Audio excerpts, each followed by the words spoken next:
Alors, la question, si je l'aime beaucoup. C'est une question, c'est que c'est une bonne. Je t'assure. Alors, on dit, dans le mariage, est-il essentiel que la femme suive la vision de l'homme? Et si votre femme est attachée à une mission, une tâche, une fonction, c'est-à-dire évangéliste, être pasteur, une businesswoman, êtes-vous capable de la soutenir également? Ça, c'est une question. C'est deux questions. Hein? C'est deux questions en fait. C'est la question des doyens. Désolé. Vous avez bien compris la question? Oui, on a pas. Va un peu sur la première. La première question c'est, dans le mariage, est-il essentiel que la femme suive la vision de l'homme? Est-il essentiel que la femme puisse suivre la vision de l'homme? Vous savez, 2 visions est égal à 10 visions. Parce que chaque personne va emprunter le chemin de sa vision. L'homme va emprunter le chemin de sa vision et la femme aussi va emprunter le chemin de sa vision. Alors, si l'homme doit quitter pour aller s'attacher afin de former une seule personne, il faut que les deux puissent avoir 2 visions, les assembler afin de faire naître une seule vision. C'est vrai, la femme doit se soumettre, mais pour qu'il ait soumission, il faut que d'abord l'homme puisse savoir quelle est la vision de sa vie. Parce qu'il y a ces hommes qui n'ont pas de vision. Il ne faut pas confondre la vision et l'objectif, ou encore le but. Mon but, c'est d'avoir 12 gosses. Ce n'est pas une vision, ça, 12 gosses. Ce n'est pas une vision. Il y a une vision de vie. Si aujourd'hui l'homme connaît sa vision, moi personnellement, je vais faire part de ma vision à ma partenaire. Et lui poser la question, quelle est ta vision? Et à l'unanimité, nous allons assembler les 2 visions et faire naître une seule vision que nous allons suivre. Et que ceux qui vont naître de nous, donc nos enfants, vont aussi demeurer sur ce chemin de notre vision. Mais si aujourd'hui la sister doit juste se confier ou se soumettre à ma vision, mais imaginez que ma vision soit mauvaise. Donc, je ne suis pas le seul à pouvoir tomber dans le trou, mais nous sommes 2 à tomber dans le trou. Mais il se peut que la sister ait une bonne vision qui va faire de telle sorte que qu'on puisse même atteindre le plan normal de Dieu pour nous sur terre. Et moi, je bannis pour dire que non, c'est moi l'homme, je suis ma vision, tu es sous moi, c'est moi le chef, je suis autoritaire. Non. Donc, à mon humble avis, je trouve qu'on s'assoit, je te fais part premièrement, parce que Dieu m'a créé avant toi, il faut l'accepter. Je te fais part de ma vision, et toi qui as été créé à travers moi, tu me fais part de ta vision, et à l'unanimité, on fait sortir une vision, et c'est bon. La deuxième question disait... Je pense que tu as déjà répondu, que si ta femme aussi a une vision. Oui. Tu n'as pas répondu là. Non, je n'ai pas répondu à la deuxième question. Le fait de soutenir. De soutenir. Oui. Et si votre femme est attachée à une mission, une tâche, c'est-à-dire évangéliste, dans le ministère pastoral, businesswoman, es-tu capable de la soutenir? Pourquoi pas? Pourquoi pas? Nous ne sommes pas tous appelés aux mêmes tâches. Non. Comme on dit souvent, la place de la femme, c'est la cuisine, non? Celui qui a dit cela, il n'avait pas la connaissance sur le podcast de William Branham. C'est une prédication de William Branham. C'est juste qu'il n'avait pas la bonne connaissance sur ça. J'en ai écouté plusieurs fois et j'ai compris pourquoi il disait que la place de la femme, c'était là-bas. Mais le vrai contexte est que tu dois aimer l'autre tel que l'autre est. Et si par l'autre, tu découvres que Dieu avait mis en elle un potentiel, un talent, une passion, mais au contraire, tu dois être la personne qui doit le motiver. Peut-être que c'est par ce côté businesswoman-là que vous allez devenir riche comme Dieu attend que vous puissiez le devenir.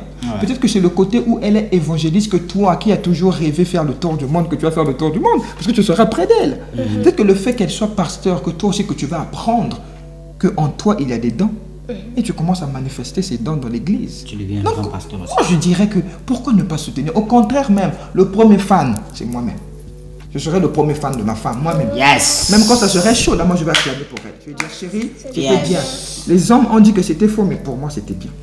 Donc, du coup, moi, je soutiens totalement. Hein. S'il s'agit même d'investir, je vais investir et attendre mon bénéfice. Hein. Tout à fait d'accord avec toi.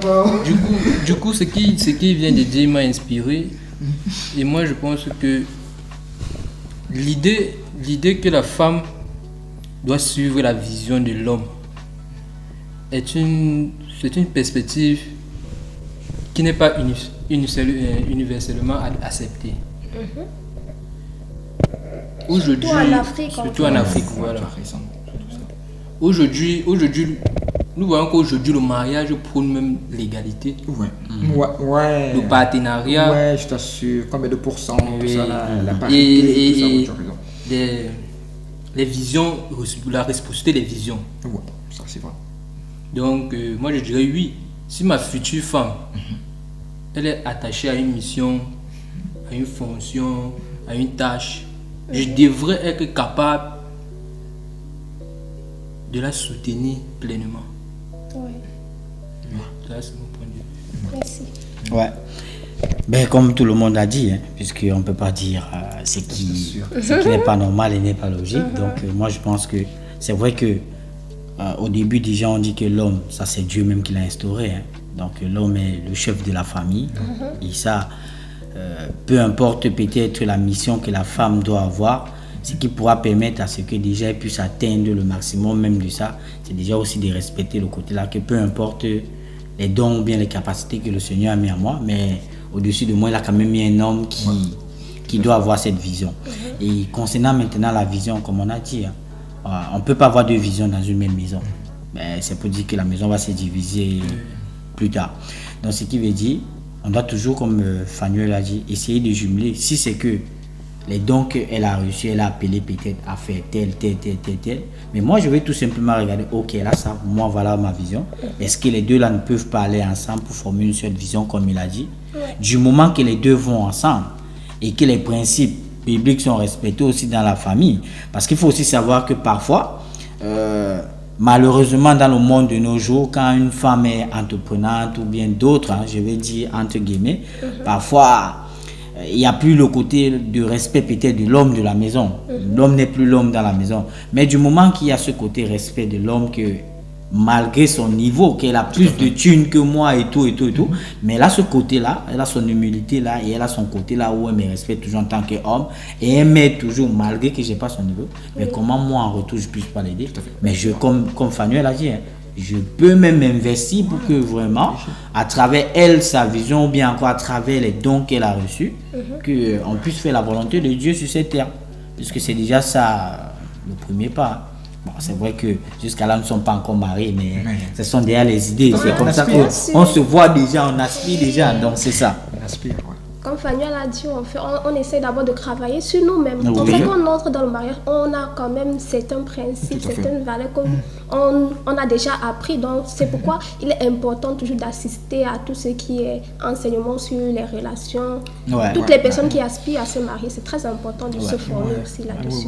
Oui, Parce tout que à ça ne va fait. pas tomber du ciel comme ça. Ah je non, t'assure. je suis Je prêt. t'assure, non. Et personne Faut n'est se prêt en former. fait. Et Personne n'est prêt. Ouais, c'est ça. Personne Puis n'est on prêt sera en fait. jamais trop prêt. Non, en fait. jamais. C'est le Saint-Esprit qui va nous convaincre. Je t'assure. Oui, là, tu es dans ta saison, Ouais, tu peux te voilà. lancer. Et Ouais, tu peux faire. Ouais. Ça fait du bien, ça fait du bien. Alors, on va passer à l'avant-dernière question.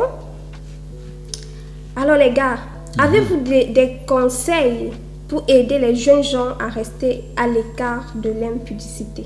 Ah, impudicité. Ouais. Eh ouais. T'as quelque chose à dire? Vas-y.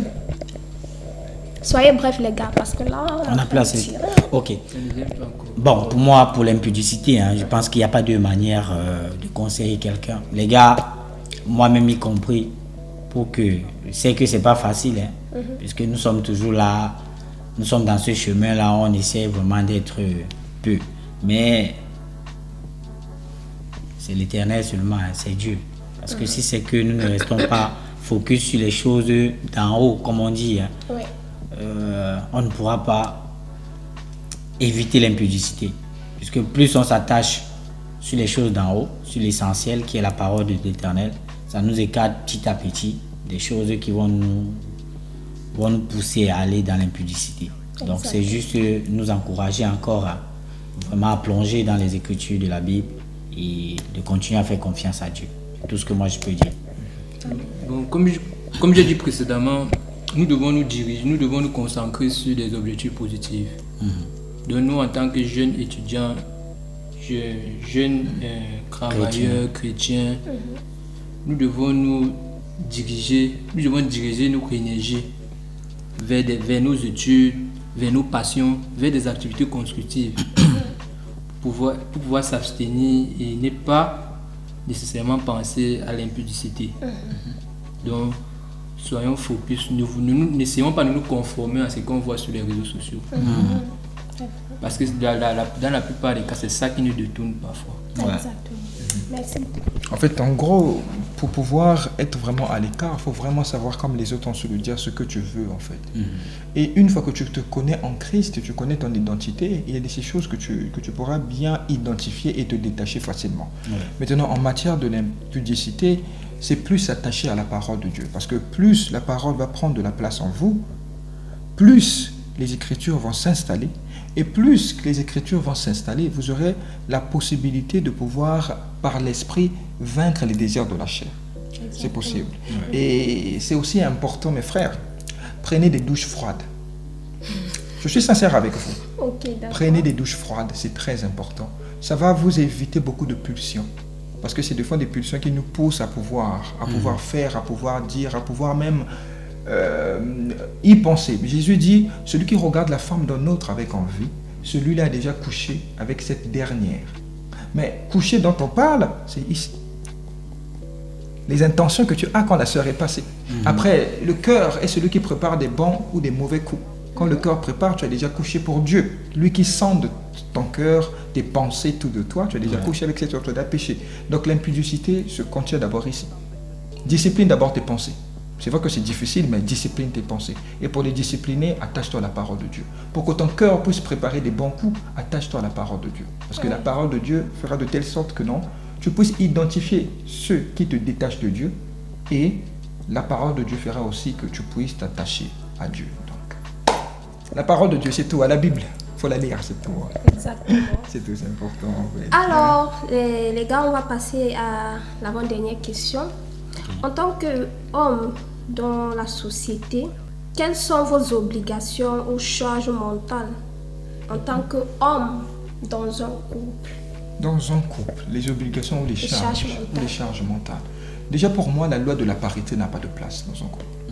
La loi de la parité, parce que quand on parle de charge, on voit le contexte où moi je vais donner, la femme aussi va donner. Pour moi, ça n'a pas de sens la parité. Les femmes, vous êtes ici, moi, je parle de moi, moi je suis ici. Parce que les femmes ont des capacités que nous, les hommes, nous n'avons pas.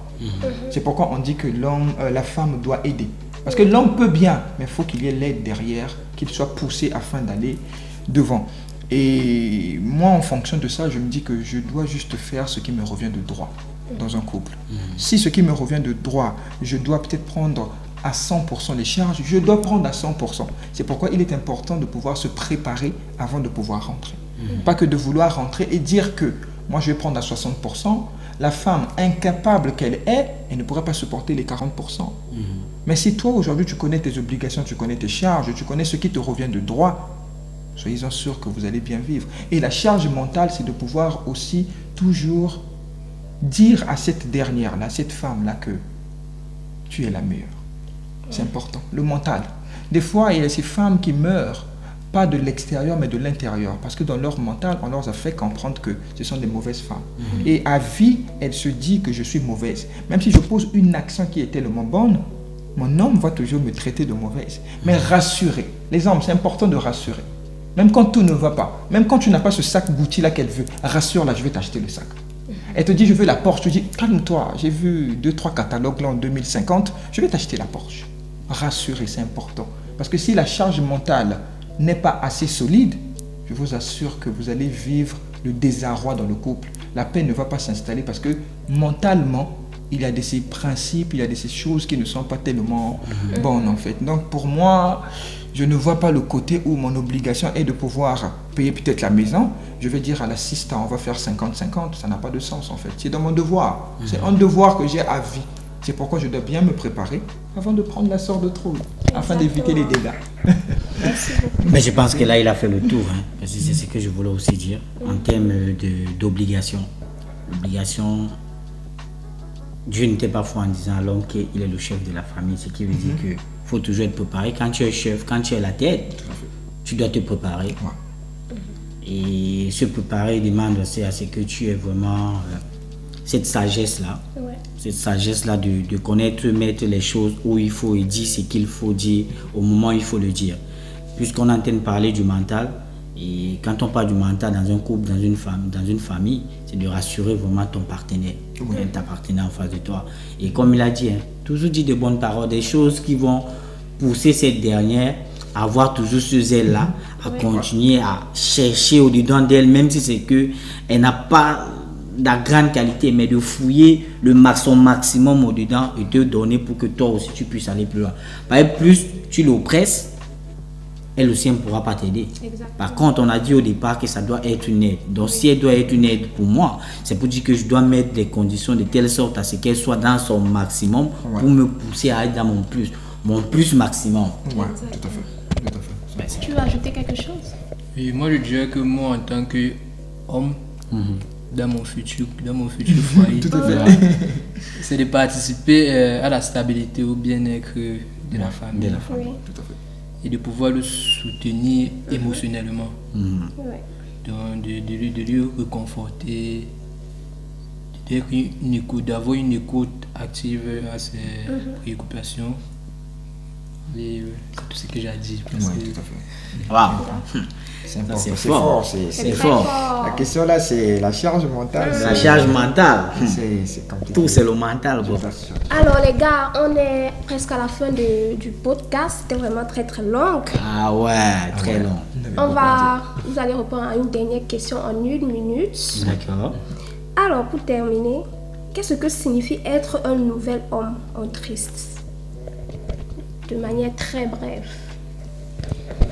Oui. Moi, mon sens, je dirais que être un nouvel homme en Christ,